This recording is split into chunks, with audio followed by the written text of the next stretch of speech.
समय आ गया है दुनिया को बताने का कि सनातन क्या है। अब पूरे विश्व पर सनातन राज करेगा। अब होगा अधर्मियों का विनाश और धर्म की पुनर्स्थापना।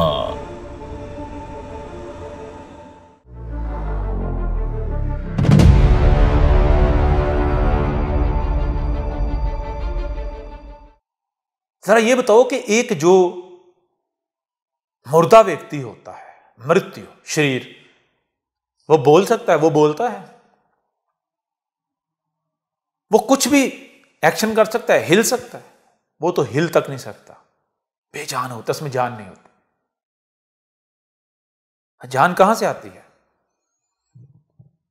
जान कहां से आती है? अगर तुम खाना छोड़ दो, जिंदा रहोगे?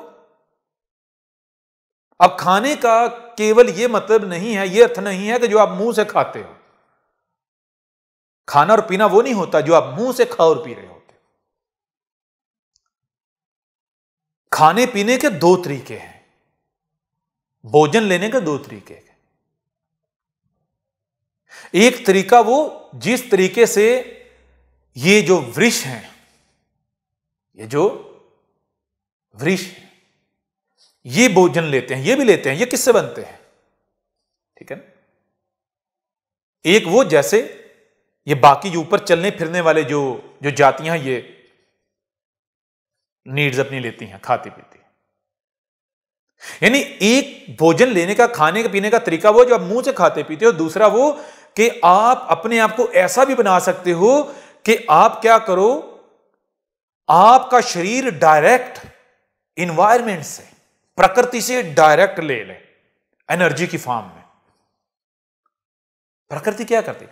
प्रकृति एनर्जी को क्या करती है? मैटर में कन्वर्ट करती है। प्रकृति एनर्जी को मैटर में कन्वर्ट करती है और वो मैटर तुम्हारे सामने आता है तुम्हारे रिज़्क, तुम्हारी फूड की सूरत में, तुम्हारे भोजन की सूरत में। क्या है वो? एनर्जी है। प्रकृति ने उसको तुम्हारे लिए भोजन बना दिया। कैसे? ये बीच में यानी कि धरती का पूरा सिस्टम और ये वृक्ष वगैरह, ये जो प्रकृति, एनर्जी प्रकृति के प्रोसेस में डाल के, यानी कि प्रोसेस हो के तो तुम तक पहुंचती है तुम्हारा भोजन बन के। तो तुम ऐसा करो, बीच में ये जो चेन है, बीच में ये जो बीच में जो है हिस्सा, इसको तुम डायरेक्ट कर लो, इसको बीच में से साइड पे कर लो, अलग कर लो। तुम एनर्जी को अपने साथ डायरेक्ट कर लो।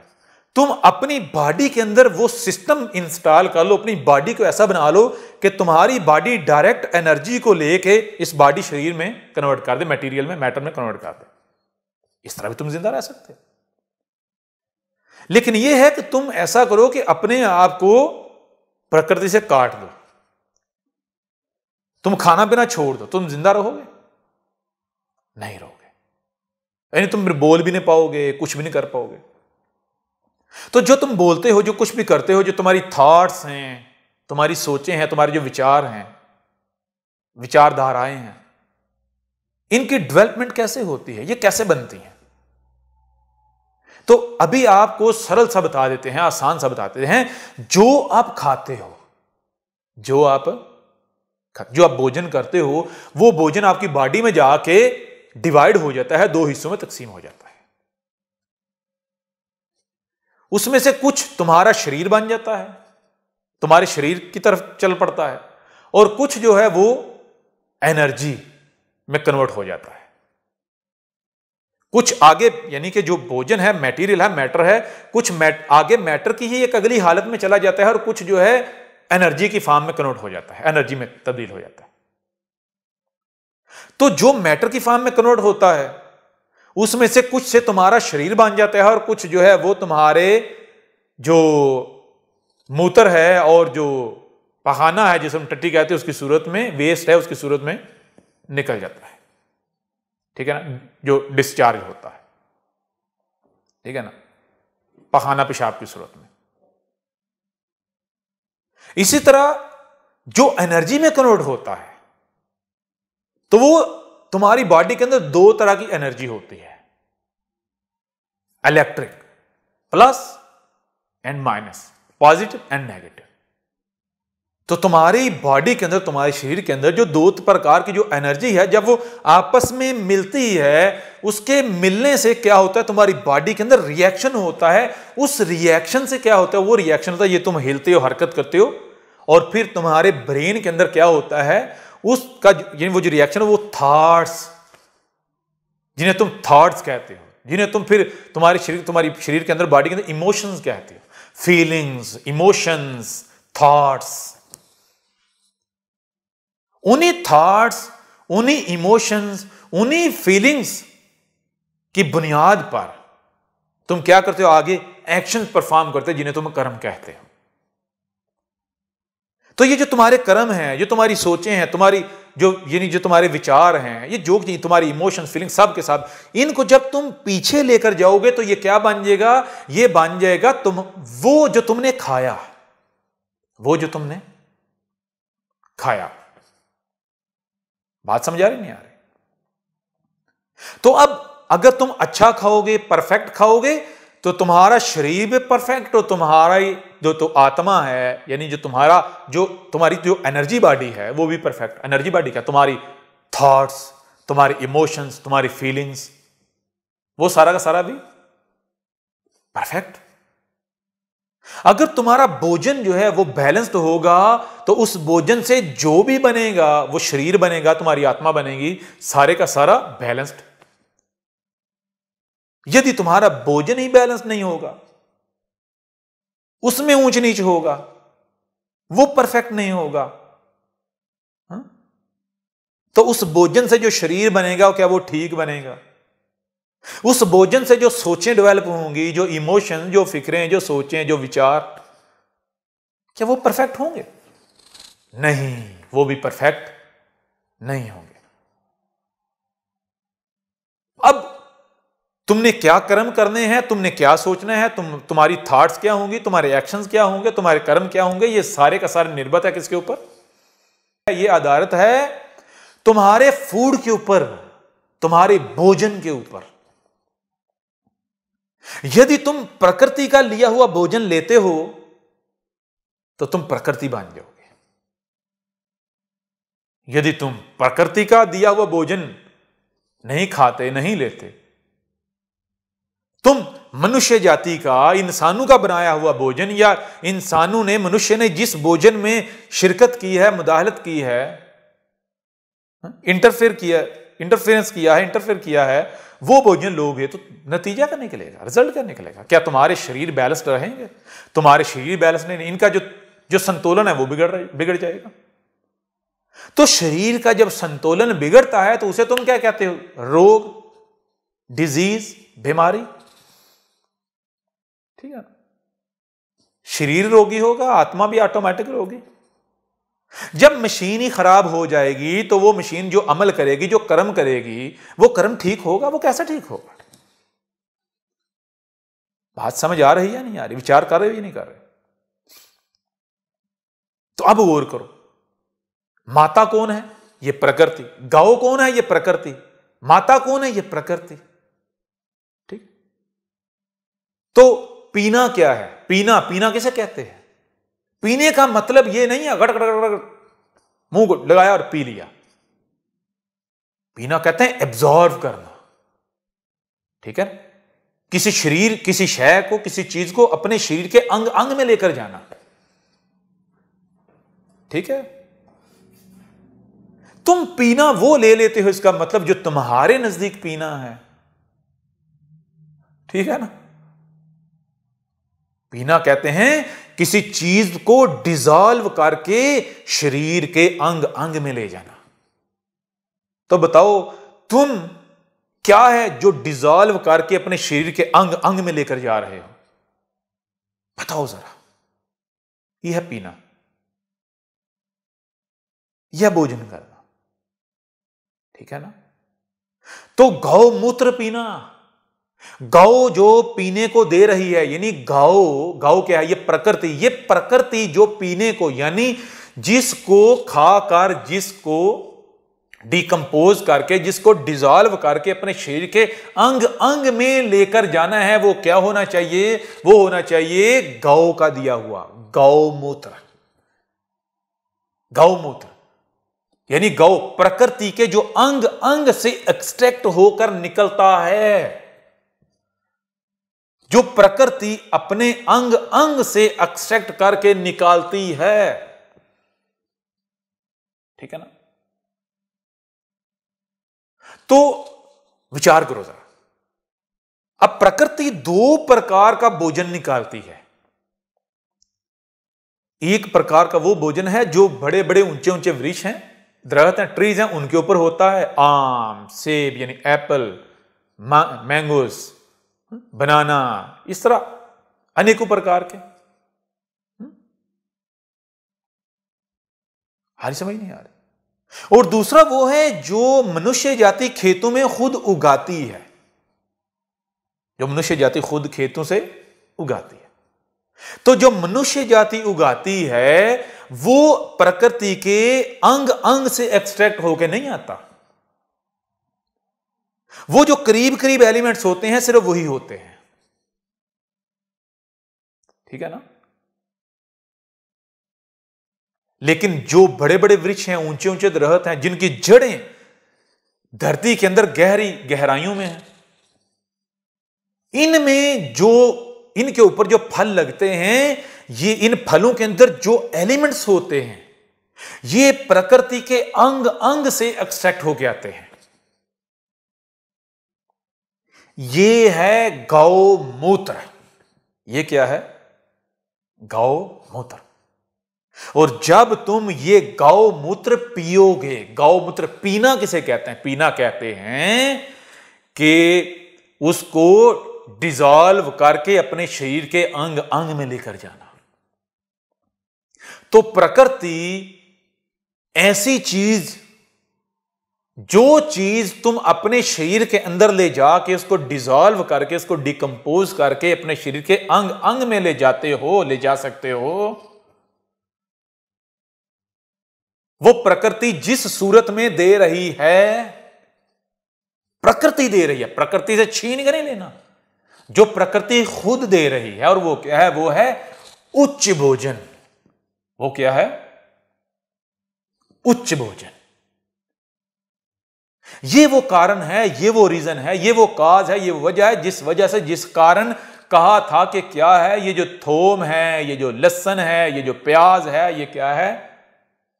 जो ये खाते हैं उनको मुक्ति नहीं मिलती।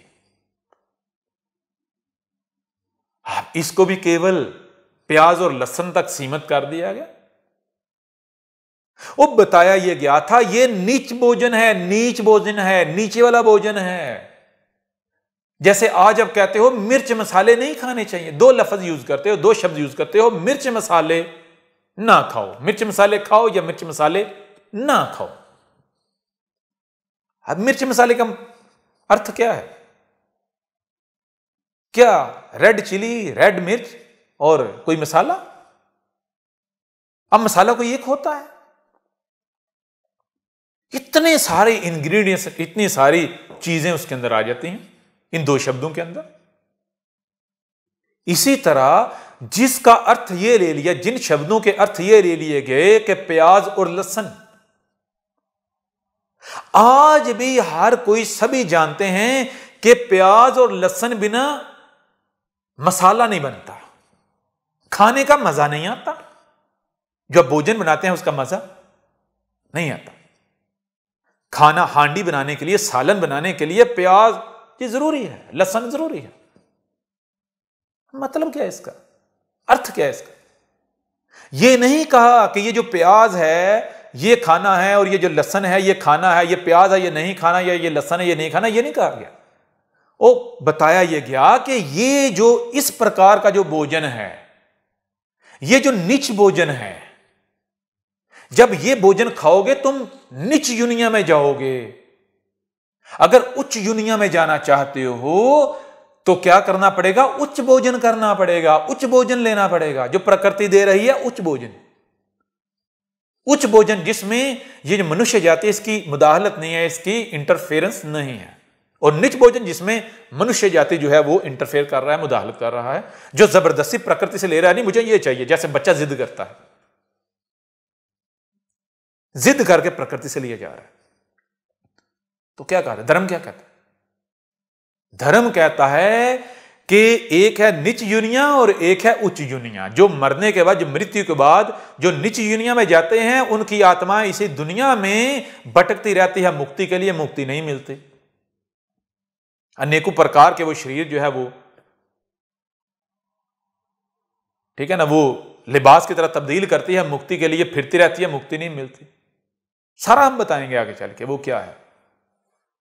और मुक्ति किनको मिलती है? मुक्ति उनको मिलती है जो मृत्यु के बाद उच्च युनिया में जाते हैं, उनको मुक्ति मिल जाती है। और मुक्ति क्या है? मुक्ति है कि इस दुनिया से निकल जाना। यही जीवन नहीं है, यह दुनिया ही कुल का कुल नहीं है, टोटल नहीं है। इस दुनिया से, जिस दिन तुमने इस दुनिया के बाहर का जायका चख लिया, फिर तुम्हें पता चलेगा, फिर तुम जानोगे कि तुम इस जेल के अंदर बंद हो, तुम एक कैद के अंदर हो। फिर तुम्हें एहसास होगा, पता चलेगा कि आजादी किसे कहते हैं। ठीक है ना? फिर तुम्हें पता चलेगा, आगे चल के बताएंगे, हर प्रकार से बताएंगे। परंतु यहां ये कि जब तुम पुराणों को उठाकर देखो, शास्त्रों को उठाकर देखो, वेदों को उठाकर देखो, तो क्या मिलता है?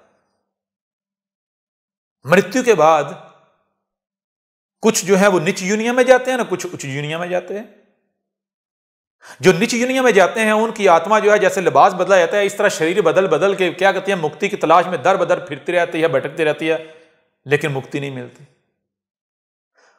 और जो उच्च युनिया में जाते हैं उनको मुक्ति मिल जाती है, उनको मुक्ति मिल जाती है। अब नीच युनिया में कौन जाएगा?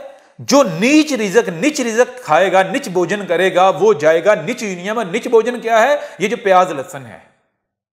मतलब क्या? मतलब यह है कि ये जो तुम सालन बनाते हो, जो तुम रोटियां, गंदम, चावल, दालें, ये जो अनेकों प्रकार के सीड्स हैं, ये तुम सालन बनाते हो अनेकों प्रकार के, ये जब तुम खाते हो तो ये तुम अपने आप को और नीचे गिरा देते हो। उच्च युनिया में जाना है, मुक्ति पानी है, उच्च युनिया में जाना है, तो उसके लिए तुम्हें उच्च भोजन करना पड़ेगा। उच्च भोजन करोगे तो तुम्हारा शरीर भी उच्च बनेगा, परफेक्ट बनेगा, किसी भी प्रकार का कोई रोग इसे नहीं रहेगा, ये शरीर प्यूरिफाई हो जाएगा। विचार कर रहे हो या नहीं कर रहे? ठीक है ना? अब उच्च भोजन क्या है? उच्च भोजन है गौमूत्र। गौमूत्र, मूत्र मतलब जो गौ के अंग अंग से एक्सट्रैक्ट होकर निकला है, तो उसको पीना है। गौ के, प्रकृति के अंग अंग से जो एक्सट्रैक्ट होकर निकला है, उसको क्या करना है? उसको अपने शरीर में ले जाके डिकम्पोज करके, ठीक है ना, उसको अपने शरीर के अंग अंग में लेकर जाना है, उसको एब्जॉर्व करना है, उसी से अपना शरीर बनाना है, उसी से तुम्हारी आत्मा बनेगी। अब बताओ जरा, गौमूत्र क्या हुआ? गौमूत्र वो हुआ जिसे आज तक तुम्हारे पंडित, तुम्हारे पादरी, तुम्हारे बाबा, साधु, संत, मौलवी ये कहते आए,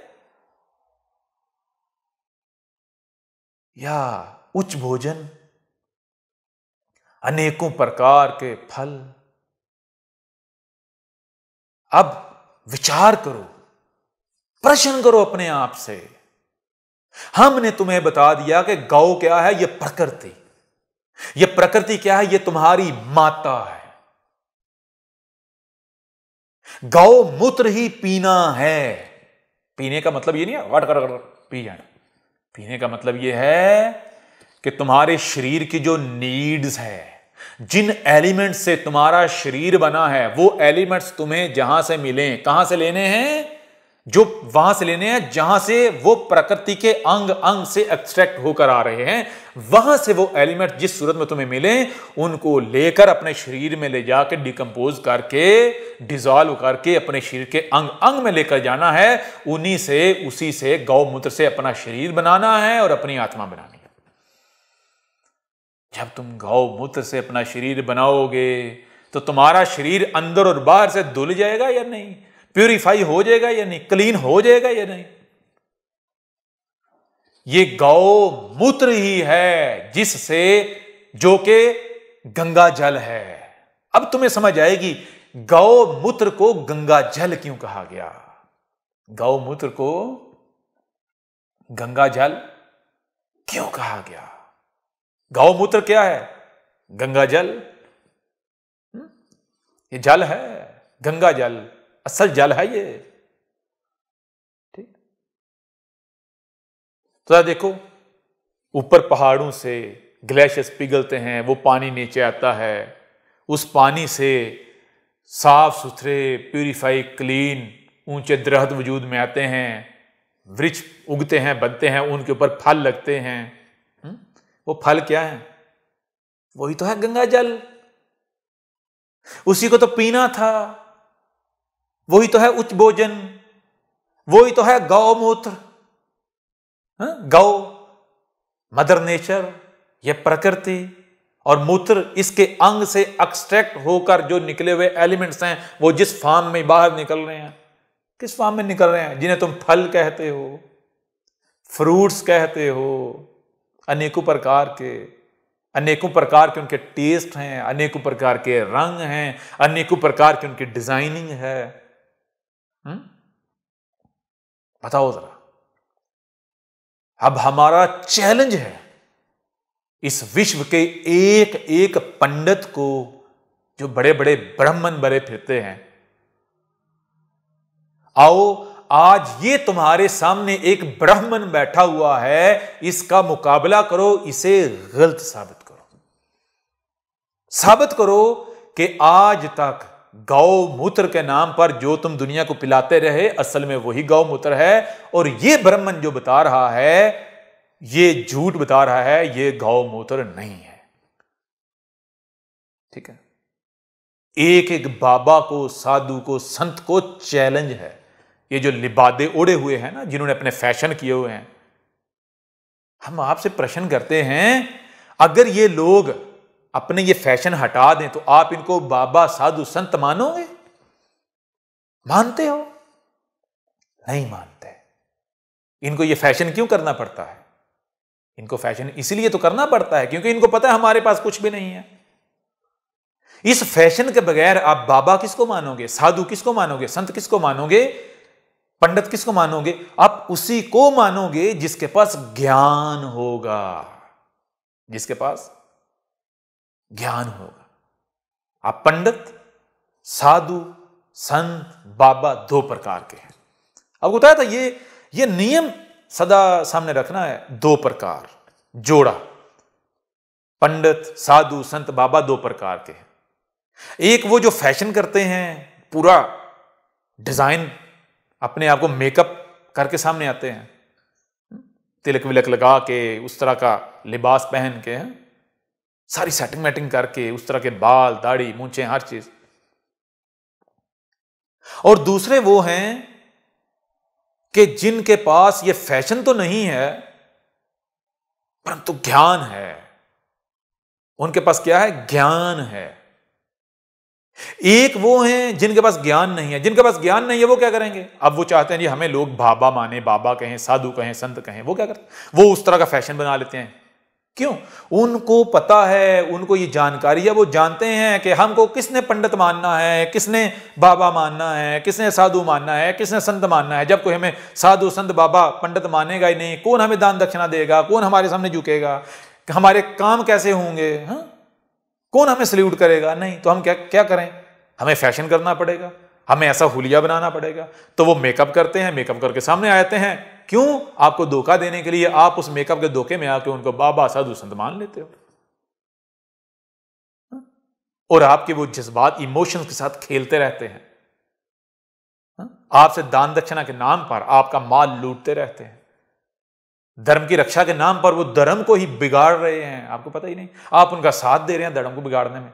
धर्म को बिगाड़ने में उनसे बड़े मुजरिम आप हैं। आप उनको दान दक्षिणा देते हैं, उनको मजबूत करते हैं, उनके गिरजमा हो जाते हैं कि तुम भाई खूब अब दब के दबा के जोर लगा के धर्म को बिगाड़ो, धर्म के साथ दुश्मनी करो। धर्म को उसकी असल सूरत में, असल शक्ल में ना रहने देना, ठीक है। अब दूसरे जिनको फैशन करने की जरूरत नहीं है, क्यों नहीं है? उनको पता है भाई बाबा, साधु, संत, पंडित ये फैशन का नाम नहीं है, ये एक जिम्मेदारी का, एक ड्यूटी का नाम है। और वो जिम्मेदारी, वो ड्यूटी क्या है? उसके लिए ज्ञान होना शर्त है, ज्ञान होना लाजिम है, ठीक है ना। वो है दुनिया को, लोगों का, मनुष्य जाति को गाइड करना, इस दुनिया को, इस धरती को स्वर्ग बनाना। तो आप ये बताओ, इस दुनिया को, इस धरती को स्वर्ग बनाने के लिए क्या किसी फैशन की जरूरत है? आप खुद बता दो। अगर तो जरूरत है तो भाई हम भी करते हैं, हमें भी बताओ, हम क्यों महरूम हैं इससे? हम क्यों त्यागें ऐसी चीज जिसके इतने फायदे हैं, जिसका कहना है धरती स्वर्ग बन जाएगी? लेकिन अगर फैशन करने से धरती स्वर्ग नहीं बनेगी तो फिर क्यों ना वो किया जाए जिसके करने से धरती स्वर्ग बनेगी? विचार कर रहे हो या नहीं कर रहे? तो अब बताओ जरा, एक तो गाओ वो है जिसको आज तक आपके साधु, संत, बाबा, पंडित जो है गौ कहते रहे, गौ माता कहते रहे, गौ मूत्र कहते रहे। और दूसरी तरफ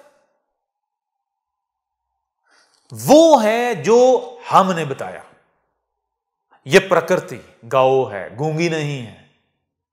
ये प्रकृति माता है, ये दुश्मन नहीं है जिसके साथ तुम दुश्मनी कर रहे हो। माता है, मां है तुम्हारी, और मां के साथ ऐसे करते हैं जो तुम कर रहे हो। गौर करो, विचार करो, जो तुम भोजन कर रहे हो, भोजन कहां से आ रहा है? ये इस माता से आ रहा है? ये माता, प्रकृति माता दे रही है, गौ माता दे रही है, या इस माता से दुश्मनी करके हासिल किया जा रहा है, दुश्मनी करके लिया जा रहा है? विचार करो जरा, विचार करो। क्या ये प्रकृति गौ नहीं है? क्या ये प्रकृति माता नहीं है? क्या ये जो प्रकृति का जो मूत्र है, जो इस प्रकृति के अंग अंग से एक्सट्रैक्ट होकर निकलता है, जो कि ऊंचे ऊंचे दरख्तों पर लगे हुए फल हैं, वृक्षों के ऊपर लगे हुए फल, फ्रूट्स,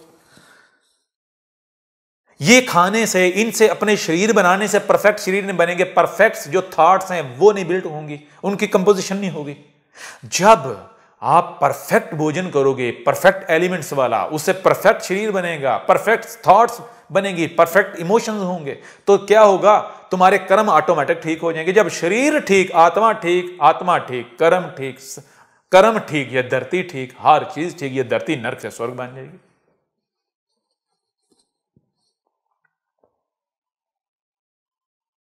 अब आप खुद विचार करो, अपने आप से प्रश्न करो, इधर उधर हर एक को बताओ, उनसे प्रश्न करो, भाई देखो धर्म कहता है, क्या कहता है धर्म?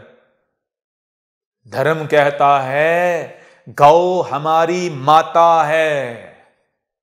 धर्म कहता है गौ माता की रक्षा करना ही धर्म है। धर्म क्या है? गौ माता की रक्षा करना ही असल धर्म है। धर्म है ही गौ माता की रक्षा करना।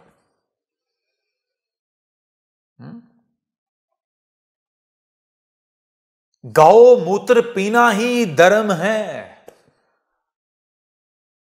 तो कहीं ऐसा तो नहीं, कहीं ऐसा तो नहीं कि आज तक हम मूर्ख बने रहे, जैसे ज्यूज आज तक वही कर रहे हैं, उसी को सत्य समझ रहे हैं जिस पर उन्होंने अपने पुरखों को पाया, जो उन्होंने अपने पुरखों, अपने पूर्वजों को करते हुए पाया, वो उसी को कर रहे हैं। और क्या कह रहे हैं? ये सत्य है। क्यों सत्य है? क्योंकि ये हमारे पूर्वजों ने ये किया, हमारे पूरख ये करे, हमने उनको ऐसा करते हुए देखा। क्या हम में जो सनातनी हैं, हम में और वो जो ज्यूज हैं, उनमें कोई अंतर है? क्या हम में जो क्रिश्चियन हैं इनमें कोई अंतर है? वो भी वही कर रहे हैं जिस पर उन्होंने अपने पुरखों, अपने पूर्वजों को पाया, अपने बड़ों को पाया। मैं ज्यू हूं। क्यों ज्यू हूं? ये इसलिए ज्यू हूं क्योंकि मेरे माता पिता ज्यू हैं। वो ज्यू थे क्यों? इसलिए क्योंकि उनके माता पिता ज्यू थे। मैं क्रिश्चियन हूं किस लिए? क्योंकि मेरे माता पिता क्रिश्चियन। वो क्यों क्रिश्चियन? क्योंकि उनके माता पिता क्रिश्चियन। मैं मुस्लिम हूं क्यों? मेरे माता पिता मुस्लिम।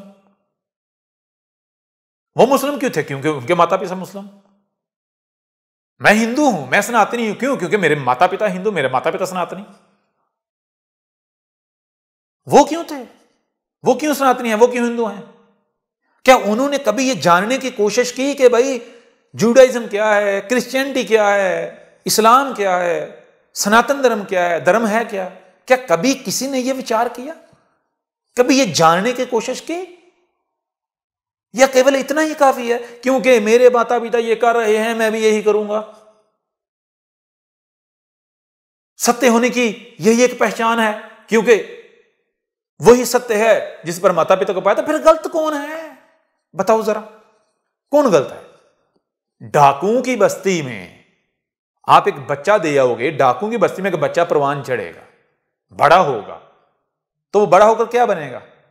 बताओ जरा। पंडित बनेगा, साधु बनेगा, संत बनेगा, पुण्य करेगा, या फिर वो भी डाकू बनेगा?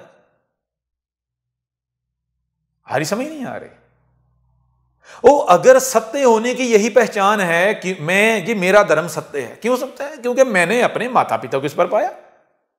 मेरा धर्म सत्य है क्यों? क्योंकि मेरे इर्द गिर्द जो सोसाइटी में जो मेरी सोसाइटी है उसमें ज्यादातर लोग कह रहे हैं ये सत्य है, इसलिए सत्य है। वो अगर ये सत्य की पहचान है तो बताओ कौन है जो सही मार्ग पर नहीं है, सत्य के मार्ग पर नहीं है? इस प्रकार से तो सभी सत्य के मार्ग पर हैं, फिर एक दूसरे के साथ इख्तलाफ क्यों?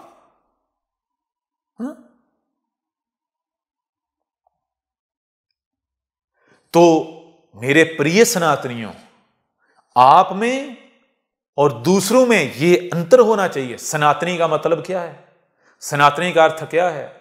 सनातनी का अर्थ यह नहीं है कि मैं वही करूंगा जिस पर मैंने अपने माता पिता को पाया। सनातनी का अर्थ यह है कि ना केवल खुद ये जानना विचार करके कि धर्म क्या है, बल्कि अपने माता पिता को भी बताना कि धर्म का असल अर्थ है क्या, गौ का असल अर्थ है क्या। गौ माता है, उनको असल अर्थ बनाना। जब किसी को भी बताया जाए गौ है तो कोई ये ना कह सके कि नहीं ये गौ नहीं है। जब किसी को भी बताया जाए कि ये गौ माता है तो कोई भी ये ना कह सके कि ये माता नहीं है। ठीक है, वो आजिज आ जाए, वो जो जी चाहे कर ले, उसकी बुद्धि उससे चीख कर कहे कि भाई ये माता है, यही माता है, बाकी माता है, सत्य में माता है। हम सब ने इसी से जन्म लिया, इसी से सब जन्म ले रहे हैं। गौमूत्र। आज जितने भी नौजवान हो, यूथ हो, युवा हो, आपका यह धर्म है, आपकी यह ड्यूटी है। आप सत्य को जान के अपने जो माता पिता हैं उनको बताओ कि यह है धर्म, यह है सत्य। कहीं ऐसा ना हो कि वो ऐसे ही इस दुनिया से चले जाएं और आगे वो मुक्ति के लिए उनकी आत्मा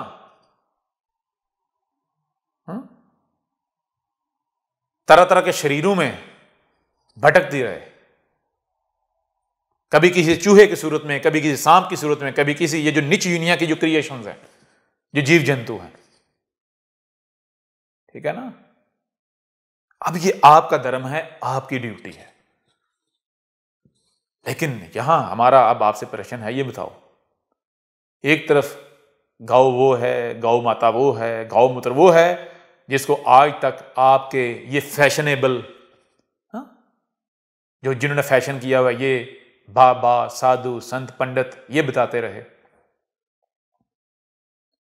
और दूसरी तरफ वो है जो हमने बताया है। अब या तो दोनों में से एक ही सही है, वो दोनों अलग अलग बात कर रहे हैं, या दोनों ही गलत हैं। दोनों सत्य तो नहीं हो सकते। अगर दोनों एक बात करेंगे फिर तो सत्य है, और अगर दोनों एक नहीं है, 180 डिग्री 180 डिग्री अपोजिट है, तो फिर दोनों में से एक ठीक है। हां, वो जो कह रहे हैं वो भी ठीक है, लेकिन वो कैसे ठीक है, वो एक और प्रकार से ठीक है। वो भी आगे चल के हम बताएंगे आपको कि उनको कैसे लगा, उन्होंने कैसे मान लिया, क्यों मान लिया कि ये जो एक पशु है, ये गौ है, और ये पशु जो है ये हमारी माता है, और इस पशु का जो मूत्र है ये गौमूत्र है। उन्होंने क्यों मान लिया, उनको ये धोखा कैसे हुआ, वो भी हम बताएंगे अभी आगे चल के। लेकिन यहां तक कैसे पता चलेगा दोनों में से सत्य क्या है? प्रैक्टिकल करने से, प्रैक्टिस करने से, आजमाने से। तो आजमाया किसे जाता है? प्रैक्टिकल करके किसे देखा जाता है? जिसको पहले आप एक नहीं अनेकों बार प्रैक्टिकल कर चुके हों, या फिर जिसको पहले आपने प्रैक्टिकल नहीं किया, जिसको पहले आपने आजमाया नहीं है। तो जिसको आपके ये बाबा, साधु, संत, पंडित कह रहे हैं गौ, गौ माता, गौमूत्र, क्या उसको आजमाने की, उसको प्रैक्टिकल करने की, उसको प्रैक्टिस करने की क्षमता है, जरूरत है, नीड है? बताओ जरा, क्या उसको अभी भी आजमाया जाना चाहिए, करके देखना चाहिए कि अब एक बार फिर करके देख लें, हो सकता है कि रिजल्ट जो है वो वही निकला है जो शास्त्रों में लिखा है, जो वेद पुराणों में लिखा है, जो बताया जाता है धर्म में। तो वो तो हो रहा है, हजारों वर्षों से हो रहा है, लेकिन आज तक इज्तमाई सतह पर तो छोड़ो, सोसाइटी के लेवल पर तो छोड़ो, सोसाइटी के लेवल पर तो छोड़ो, ठीक है, किसी एक व्यक्ति का शरीर भी प्यूरिफाई नहीं हुआ, किसी एक मनुष्य को, किसी एक व्यक्ति को भी वो प्राप्त नहीं हुआ जिसकी प्राप्ति के लिए उसको प्रैक्टिकल किया जा रहा है, बार बार किया जा रहा है, हजारों वर्षों से किया जा रहा है। नतीजा क्या निकला? शून्य। और ना केवल शून्य, ये उल्टा धोखा है। आप समझ रहे हो कि आप एक काम कर रहे हो, आप एक कर्म कर रहे हो, और सत्य क्या है कि आप वो काम कर नहीं रहे, आप वो कर्म कर नहीं रहे, आप उस कर्म के नाम पर जो कर रहे हो वो है ही नहीं, तो आप तो धोखे का शिकार हो। आपको जो चीज चाहिए वो मिल नहीं रही, वो मिलेगी भी नहीं, क्यों? आप गलत ट्रैक पर हो, गलत मार्ग पर हो। अब दूसरी तरफ वो है जो आज हम बता रहे हैं। हम कौन? ये जो आपके सामने बैठा हुआ है ये कौन है? ये शरीर क्या है? ये शरीर हमारी, हम क्या है? ईश्वर, हमारी बनाई हुई मूर्ति है। ये शरीर हमारी बनाई हुई मूर्ति है। इस मूर्ति के अंदर हम बोल रहे हैं। हम कौन हैं? ईश्वर, ब्रह्मा, विष्णु, महेश, ठीक है ना? ये प्रकृति, ये ब्रह्मांड हम ही हैं, अहम नहीं हैं। एक ही तन है सनातन, और हम ही हैं। हम कौन हैं? हम शिव बोल रहे हैं, हम माता पार्वती बोल रही हैं, हा? माता पार्वती, हम माता सीता बोल रहे हैं, ये प्रकृति बोल रही है। ये मत देखना कि ये तुम्हारे सामने ये एक शरीर है, हा? तुम्हारे ही जैसा एक मनुष्य है, हा? बिल्कुल ना, इस धोखे में मत आ जाना। ये जो तुम्हारे सामने बैठा हुआ है, ये कौन बैठा हुआ है? ये हमारी बनाई हुई मूर्ति है। और हम कौन हैं? हम ईश्वर तुमसे बात कर रहे हैं तुम्हारी ही भाषा में, ठीक है? आज हमने तुम्हें बता दिया एक प्रकार से कि गौ क्या है, गौ माता है, गौ मूत्र क्या है। अब हम तुम्हें बता दें, इस संसार में कोई भी जीव, कोई भी जंतु, तुम में से कोई भी मनुष्य, कोई भी मानव, कोई भी व्यक्ति इसको प्रैक्टिकल करता है, इस मार्ग पर चलता है, प्रकृति को अपनी मां बनाता है, इसको गौ मानता है कि ये गौ है, इसको सुनता है, देखता है, समझता है, इसको सुनता है। जो ये गौ, ये मां ये बताती है उस पर अमल करता है।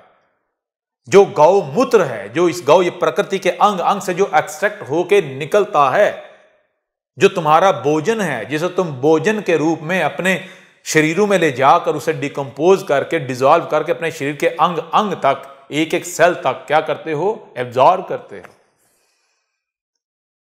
तुम ये मूत्र पीते हो, पीते हो मतलब अर्थ क्या है, इसको अपने शरीर में ले जाके डिजॉल्व करके शरीर के अंग अंग की सतह पर ले जाती है, एक एक सेल की सतह पर ले, तो इसको अपने शरीर में एब्जॉर्ब करते हो, इसी से अपना शरीर बनाते, इसे अपनी आत्मा बनाते हो। तो तुम क्या बन जाओगे, तुम्हें क्या प्राप्त होगा? तुम्हें वो सब का सब प्राप्त होगा जो हमने पुराणों में कहा, जो हमने वेदों में कहा, जो हमने शास्त्रों में कहा। और अगर तुम यदि तुम ये नहीं करते, ये नहीं मानते जो कि सत्य है, और वही करते हो जो तुम्हारे बाप दादा, तुम्हारे पूरख करते आए, तुम्हारे पूर्वज करते आए, धर्म के नाम पर, सत्य के मार्ग के नाम पर, तो फिर तुम्हें क्या प्राप्त होगा? तुम्हें वही प्राप्त होगा जो आज तक उससे मिला, उससे प्राप्त हुआ। अनेकों प्रकार के रोग, समस्याएं, संकट, संकटें, कोई सुख प्राप्त नहीं होगा, कोई शांति प्राप्त नहीं होगी। तुम्हारे जीवन जो हैं वो नरकी बन जाएंगे, नरक।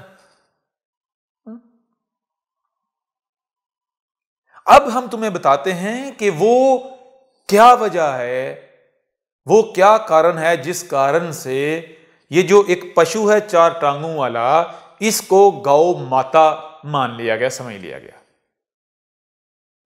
उसका कारण ये है कि देखो, ये जो ब्रह्मांड है, ये जो प्रकृति है, इसका मामला क्या है? जब तुम इसे समझोगे तो बहुत आसानी से तुम इस चीज को भी समझ पाओगे। ठीक है ना? हमने तुम्हें बताया था कि ब्रह्मांड को समझने के लिए, प्रकृति को समझने के लिए तुम्हें अपने आप को किस लेवल पर लेकर आना पड़ेगा? इस इंसानी लेवल से उठाकर, मनुष्य जाति से अपने आप को उठा के अपने आप को ईश्वर, हमारे लेवल पर लाना पड़ेगा। बताया था ना कि जो ज्ञान है उसके 3 लेवल्स हैं, 3 स्टेजेस हैं। जैसे कोई भी फल पकड़ो, देखो, एक तो वो जो सामने नजर आ रहा है उसका रंग क्या है, यानी उसका कलर क्या है, उसका साइज क्या है, उसकी डिजाइनिंग क्या है, वो कहां से आया। दूसरा वो जो उसके अंदर छुपा हुआ है। तीसरा वो जो छुपे हुए के अंदर छुपा हुआ है, टेस्ट। तो इल्म के 3 लेवल हो गए या नहीं हो गए? सेब है, एप्पल, बाहर से मानो कि रेड है, अंदर से क्या है, सफेद है। बाहर से सूखा हुआ है, अंदर से जूसी है। और फिर जो अंदर है उसका इंटीरियर, वो भी 2 प्रकार का है। एक वो जो सामने है, जिसको आप किसी को बता सकते हो, समझा सकते हो, एक्सप्लेन कर सकते हो दुनिया की किसी भाषा में। दूसरा कि उसको दुनिया की किसी भी भाषा में आप किसी को बता नहीं सकते, इस संसार की किसी भाषा में आप किसी को बता नहीं सकते। उसको बताने के लिए एक ही भाषा है, और वो क्या है, उसको प्रैक्टिकल, यानी उसको, उसका अनुभव करना, उसका एक्सपीरियंस करना, टेस्ट। जब तक आप खुद खा नहीं लेते, चख नहीं लेते। तो जब किसी भी बारे में हम बात करते हैं, जब हम किसी भी बारे में बात करते हैं और वो बात तुम मनुष्य जाति से करते हैं, जो इंसान हो, तो होता क्या है कि जो ज्ञान का जो वो तीसरा लेवल है वो पीछे रह जाता है। वहां तक तुम्हारी तुमके पहुंच नहीं होती। तो पीछे जो 2 पर, यानी कि 2 लेवल वाला इल्म होता है, उससे जो हम बात कर रहे होते हैं वो सिंबल बन जाता है। वो बात क्या बन जाता है, क्या बन जाती, सिंबल, सिंबॉलिक हो जाती। अब जो सिंबल होता है, यानी जो चीज, जो बात कोडेड होती है, उसको प्रैक्टिकल करने से पहले डिकोड किया जाना जरूरी होता है। तो जब तुम अतीत में जाओगे, पास्ट में जाओगे, तो पास्ट में, अतीत में जब हमने बताया था, तो उस वक्त गाओ का यह मतलब नहीं था जो मतलब आज लिया जाता है। वो जिनकी जबान थी, जिनकी भाषा थी, उनको उनकी भाषा में बताया था। तो होता क्या है, जो ज्ञान के उस लेवल पर थे उनको तो समझ आ गई, जो उस लेवल पर नहीं थे, उस लेवल से नीचे थे, उन्होंने क्या किया, उन्होंने उस लेवल पर गाओ का जो मतलब बनता है, जो मीनिंग बनता है, वो ले लिया। ठीक है ना। तो जब इल्म के जो 3 लेवल हैं, उनमें से एक लेवल जो है जब आपके सामने नहीं होगा, वो आपसे छुपा हुआ है, आपको उसका पता ही नहीं है। ठीक है ना। तो इसका रिजल्ट क्या निकलेगा? अब जिस बारे में बात की जा रही है वो बात बन जाएगी सिंबल, वो बात बन जाएगी सिंबल। तो ऐसे ही अतीत में, पास्ट में, जब जो जो हमने धर्म के बारे में बताया, जो जो हमने धर्म के बारे में बताया, तो जब तक हम थे इस धरती पर, जो जो मनुष्य हमारी सूरत में, हम मनुष्य की सूरत में मौजूद थे, जो जो मनुष्य ये लेवल, ये दर्जा पाता है, यहां हमारे इस लेवल पर आता है, तो उसके ऊपर ये सब वाज़ेह हो जाता है, खुल जाता है कि गौ क्या है, गौ माता क्या है, गौमूत्र क्या है। लेकिन जो मनुष्य उस लेवल पर नहीं होता, तो वो क्या करता है, वो किसी और चीज को वो चीज समझ बैठता है। ठीक है ना। तो अब पास्ट में, अतीत में, हमने उस वक्त जो भाषा थी, उन लोगों की जो भाषा थी, उन लोगों की भाषा में हमने उन्हें बताया गाओ। तो उस वक्त वो गाओ इसे नहीं कहते थे जिसे आज तुम गाओ कहते हो।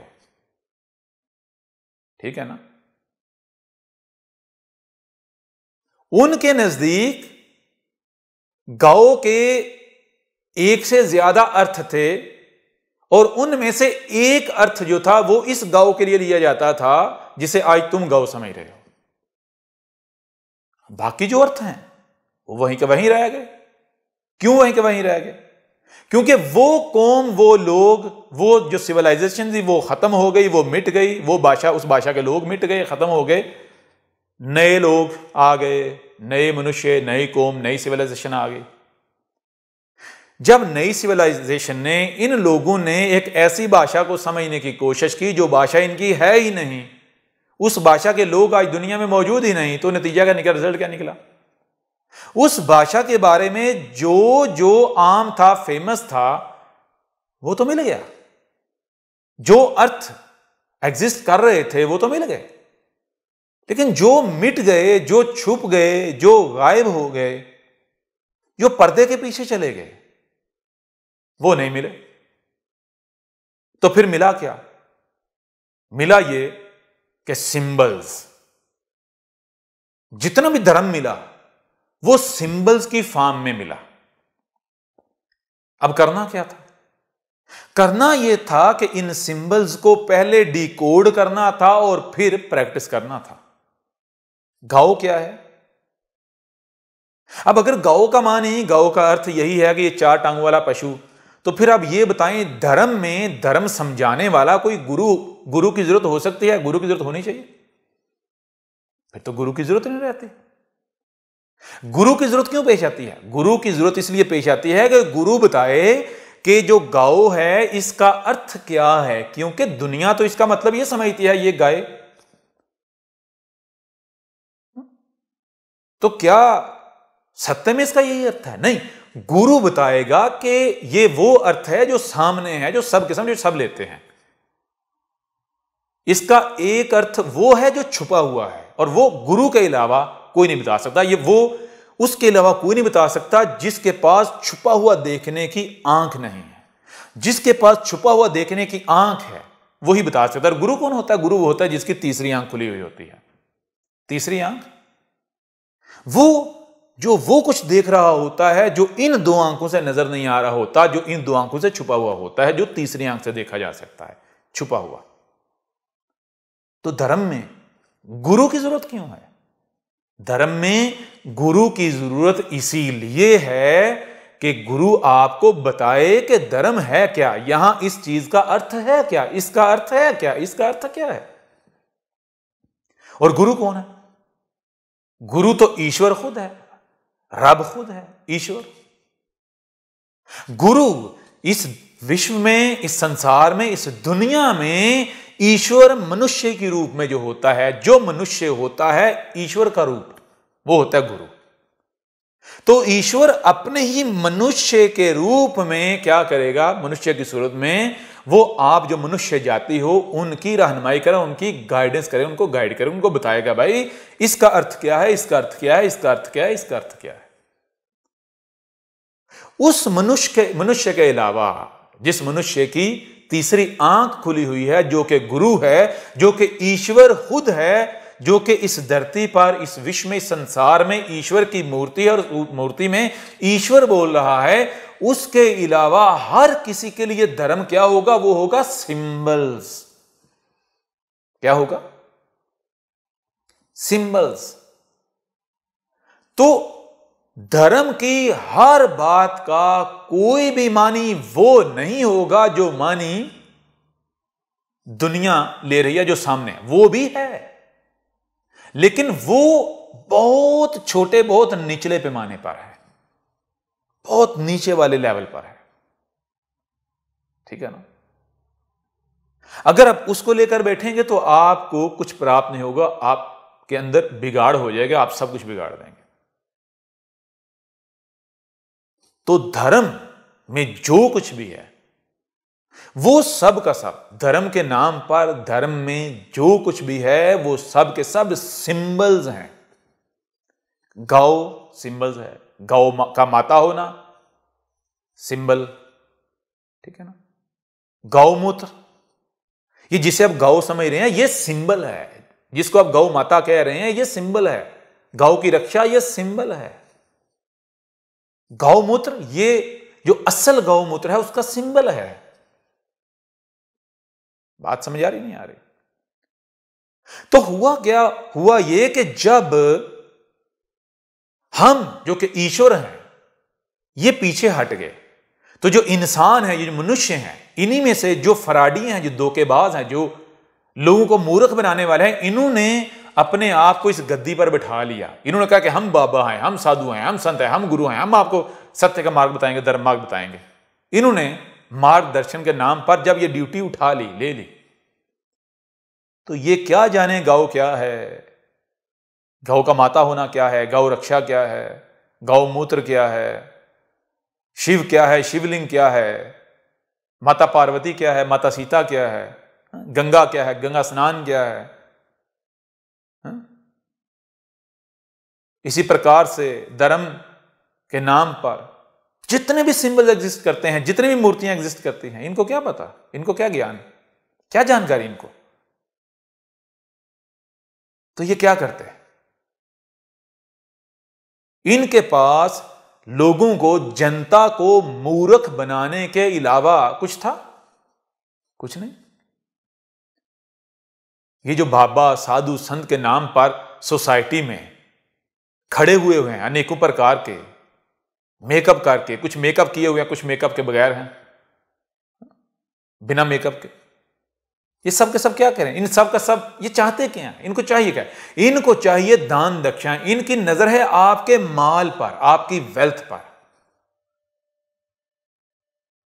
और ये आपको धर्म के नाम पर मूर्ख बना के ना केवल आपका माल लूट रहे हैं, बल्कि धर्म के नाम पर आपसे इस विश्व में, इस दुनिया में, संसार में अधर्म फैला रहे हैं। आपसे ही अधर्म करवा रहे हैं, आपसे पाप करवा रहे हैं, आपसे माल भी लेते हैं, और आप ही के हाथों से, आप ही कर्मों से इस संसार को, इस विश्व को क्या कर रहे हैं? नरक बना रहे हैं। आपसे दान दक्षिणा के नाम पर आपका माल भी लेते हैं, आपकी वेल्थ भी बटोरते हैं, समेटते हैं, लेते हैं। ना सिर्फ ये कर रहे हैं, ना केवल ये, बल्कि आपको इन्होंने प्रकृति के खिलाफ, प्रकृति के साथ दुश्मनी पर खड़ा किया हुआ है, प्रकृति को तकलीफ देने पर खड़ा किया हुआ है। आप इनके पीछे चल के प्रकृति को तकलीफ दे रहे हैं, आप ईश्वर के साथ, हमारे साथ युद्ध कर रहे हैं। आप पुण्य के धोखे में पाप कर रहे हैं। बात समझ आ रही है नहीं आ रही? तो धर्म के नाम पर जो कुछ भी है वो सब का सब क्या है? वो सब का सब सिंबल्स हैं। ठीक है? क्या आप में इतनी सी भी बुद्धि नहीं है? इतनी सी भी कि देखो, भोजन करने से क्या होता है? भूख मिट जाती है। भोजन करने से भूख मिट जाती है। अब आपको लगी हुई हो भूख, कोई आपको कहे कि भाई 10 जूते खा, तुम्हारी भूख मिट जाएगी। क्या जूते खाने से भूख मिट जाएगी? हा? क्या वो जूते आपका भोजन होंगे? जूते तो वो खाए जो बेशर्म है, जिसमें गैरत नहीं है। अगर आपको भूख लगी हुई है तो भूख मिटाएगा भोजन, और भोजन जूते नहीं है। भोजन वो है जो आप इस मुंह से खाएंगे, सर पर नहीं खाएंगे। तो भोजन की पहचान क्या है? जो भूख मिटा दे, जिसके खाने से भूख मिट जाए। तो जिसके खाने से भूख ना मिटे, उल्टा तकलीफ हो, उल्टा तकलीफ हो, पीड़ा का सामना करना पड़े, आपका शरीर पीड़ित हो, वो भोजन होगा? ऐसे ही गौ मूत्र से आपको क्या प्राप्त होगा? आपको स्पिरिचुअलिटी प्राप्त होगी। उससे पहले आपका जो शरीर है ये निरोगी हो जाएगा। आपकी सोचें उच्च हो जाएंगी, आपके जो विचारधाराएं वो उच्च हो जाएंगी, आपके विचार उच्च हो जाएंगे, आप प्यूरिफाई हो जाएंगे, आपको कोई रोग नहीं रहेगा। आप जिस्मानी यानी कि जो शरीर के एतबार से भी आप जो शरीर है ये भी निरोगी हो जाएगा, परफेक्ट हो जाएगा, प्यूरिफाई हो जाएगा। और आपकी जो आत्मा है वही प्यूरिफाई। आपके अंदर से पाप करने की जो क्षमता उसके अंत हो जाएगा। आप चाहकर भी पाप नहीं कर पाएंगे। पाप होता क्या? आपके अंदर कोई ऐसी सोच भी नहीं आएगी। तो क्या ये जिसे गाओ और गौमूत्र कह रहे हैं, इसके पीने से ये प्राप्त होता है? अगर तो होता है तो पीते रहो। अगर आज तक किसी को भी नहीं हुआ तो आपको कैसे होगा? क्या इतनी भी अक्ल नहीं, इतनी बुद्धि नहीं? और आज जो हमने आपके ऊपर सत्य एक प्रकार से खोलकर वाजे किया है, तो जरा ये बताओ, क्या बुद्धि मानती है या नहीं मानती कि यही सत्य है? अगर ये सत्य नहीं तो फिर और कोई सत्य नहीं हो सकता। और फिर प्रैक्टिकल करके देखो, प्रैक्टिकल करके रिजल्ट क्या निकलता है? क्या वही रिजल्ट निकलता है या नहीं निकलता जो धर्म में बताया गया, जो शास्त्रों में बताया गया है, जो वेद पुराणों में बताया गया है? वही रिजल्ट निकलेगा। इस विश्व का एक एक व्यक्ति जिसके सामने भी ये बात रखोगे, वो ये नहीं कहेगा कि ये असत्य है, वो कहेगा यही सत्य है। अगर ये सत्य नहीं है तो और सत्य है ही नहीं। कोई दूसरी बात एग्जिस्ट करती नहीं, दूसरी बात को दूसरी शायद ये रिजल्ट दे ही नहीं पाएगी। ठीक है ना? जैसे भोजन के अलावा कोई दूसरी चीज भूख नहीं मिटा सकती, ऐसे ही जो धर्म में कहा गया है गौमूत्र से प्राप्ति के लिए जो कहा गया है, ये करने से प्राप्त, यानी कि ये प्राप्त होगा गौमूत्र पीने से, वो ये जो बताया है ये है गौमूत्र, इसके खाने से, इसको भोजन बनाने से ही वो प्राप्त होगा। अगर ये नहीं करते तो इसके अलावा कोई दूसरा सोर्स, दूसरा जरिया, दूसरा पाथ, दूसरा रास्ता है ही नहीं, दूसरा मार्ग है ही नहीं, दूसरी शय है ही नहीं, चीज है ही नहीं कि जिसके करने से, जिसको प्रैक्टिकल करने से, जिसको खाने से, जिसको भोजन बनाने से, या कुछ भी करने से तुम्हें वो सब प्राप्त हो जाए जो शास्त्रों में, वेद पुराणों में लिखा हुआ है गौमूत्र पीने से प्राप्त होता है। तो यहां तक इतना ही। आगे चलेंगे, आगे जो हमारी नशिस्तें होंगी उनमें और प्रकार से भी आपके ऊपर जो सत्य है उसको खोलेंगे। तो मिलते हैं अगली बैठक में। समय आ गया है दुनिया को बताने का कि सनातन क्या है। अब पूरे विश्व पर सनातन राज करेगा। अब होगा अधर्मियों का विनाश और धर्म की पुनर्स्थापना।